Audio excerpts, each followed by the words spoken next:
C'est la deuxième fois que le FRAC Grand Large invite Delphine Reist.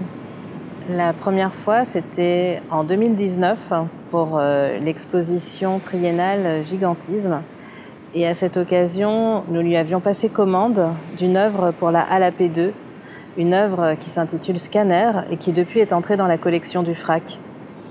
Cette œuvre est absolument remarquable. Pour moi, elle est une sorte de chef-d'œuvre. Elle est à la fois très discrète et en même temps monumentale. Elle est à la fois matérielle et immatérielle. Elle est sonore et visuelle.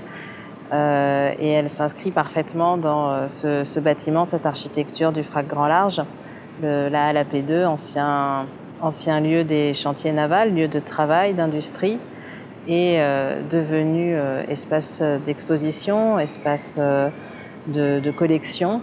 Et donc l'œuvre de Delphine Reist, qui s'intitule Scanner, c'est tout simplement une rangée de projecteurs qui a été fixée sur le pont roulant de la Halle AP2. Donc le pont roulant, c'est cet énorme outil qui permet de déplacer jusqu'à 15 tonnes et qui se déplace sur toute la longueur de cette halle, autrement vide, en fait, vide d'une activité qui a délaissé les lieux, d'une activité qui était très importante pour l'économie dunkerquoise, celle des chantiers navals, et qui très soudainement, à la fin des années 80, s'est interrompue et qui a été un moment très dur, une crise sociale, économique très forte. Et donc, ce pont roulant rappelle le temps de cette activité industrielle, le fait qu'il soit actif et mis en mouvement par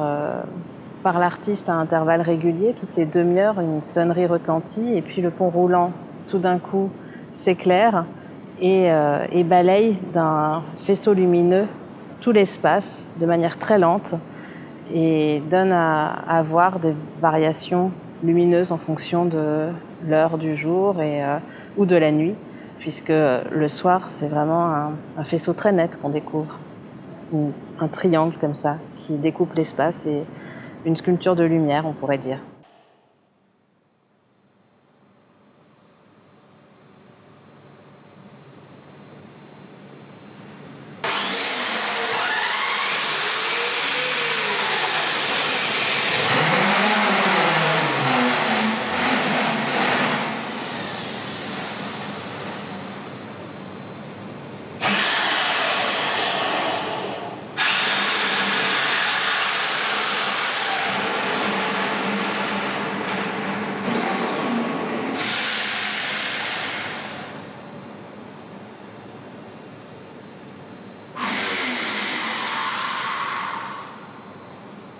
Je pars plutôt des petites choses. Je pars plutôt de qu'est-ce que je constate dans une perceuse, ou qu'est-ce que je constate dans un objet, et qu'est-ce que cet objet-là dit de la société. En fait, j'essaye de montrer en quoi les objets sont pas seulement des choses absolument géniales que les individus ont trouvées, et en quoi ils trahissent des situations de société plus globaux, plus généraux. Mais je pars toujours, mais je me dis pas, tiens, cette idée m'intéresse beaucoup, comment je vais la montrer. J'essaie toujours de partir de l'objet, de voir plutôt qu'est-ce que cet objet me dit, en fait, ou pourrait dire.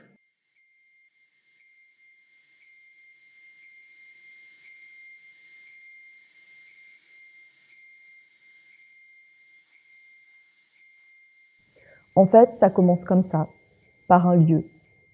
Ça commence par un endroit, c'est comme ça que ça commence. Par un lieu désaffecté, arrêté. Les machines inertes, les portes cadenassées, du mobilier abandonné, des plannings déchirés au mur, des traces d'huile au sol. Un lieu de travail, mais fermé, mais fini, mais délocalisé. Ça commence comme ça, c'est le lieu qui est le point de départ. Ça commence là. Ça vient juste de fermer, ou pas. Ça vient juste de finir, ou pas. On sent encore l'odeur de l'essence, ou du sang, ou pas. On entend encore le bruit de la machine, ou les présences. Mais tout est vide, c'est fini. L'entreprise, c'est fini. L'usine, c'est fini. Le bureau, c'est fini. La manutention, c'est fini.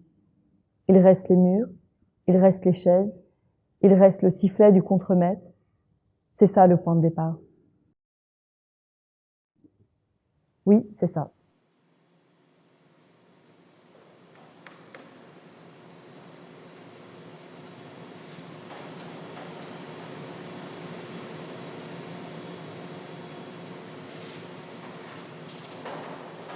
Nous souhaitions déjà, pour accompagner le parcours de cette exposition, avoir un élément plus narratif dans l'exposition. C'est quelque chose que nous avions discuté avec Delphine. Il se trouve qu'en parallèle, les éditions Art et Fiction ont proposé à Delphine un portrait par Julie Gilbert. Et donc là, voilà, c'était une évidence aussi. Enfin, disons qu'on a d'abord lu les textes et puis on s'est rendu compte que ça pourrait être tout à fait intéressant avec l'accord de Julie et avec un choix réalisé en commun avec Delphine, avec Claire, de sélectionner certains extraits de son texte pour ponctuer l'exposition et amener une dimension plus narrative dans son projet.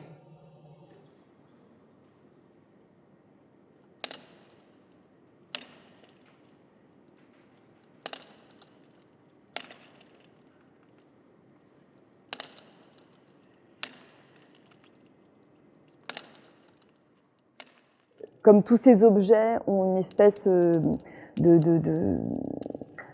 presque d'humanité, enfin de présence, pas d'humanité, de présence suspecte, inquiétante, agaçante, étrange. Les pièces bougent toutes seules, ou elles ont l'air, on dirait que les bottes elles vont marcher. Enfin voilà, il y a cette espèce on a l'impression qu'on est à un moment où quelque chose va s'enclencher. Donc pour moi, en fait, en me projetant sur ces pièces, je me disais, mais est-ce qu'on n'est pas dans une promesse?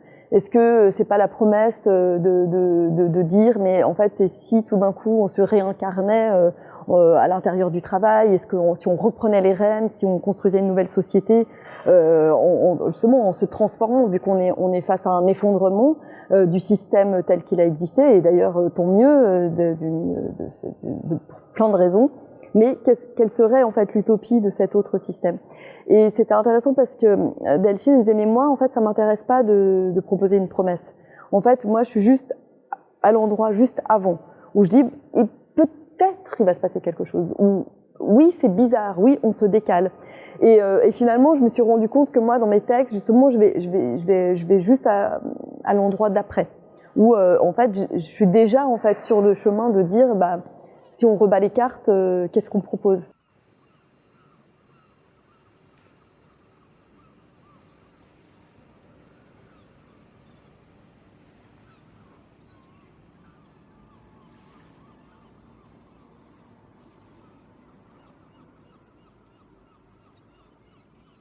Tous les objets ont des raisons un peu cachées, enfin pas nécessairement cachées, mais des raisons qui sont pas nécessairement toujours énoncées. Si par exemple on prend la chaise à roulettes, on peut dire que la chaise à roulettes est faite pour des raisons ergonomiques, mais en fait la chaise à la roulette, elle apparaît au moment de la chaîne de production, donc elle transforme l'ouvrier ou l'employé de bureau dans un rouage qui est celui de la production et de la mobilité de tous les outils et des objets, etc.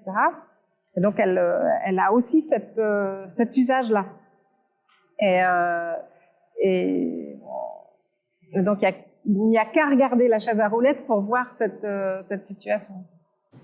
Ce qu'il y a de génial dans un musée, c'est que quoi qu'on fasse devient une œuvre d'art.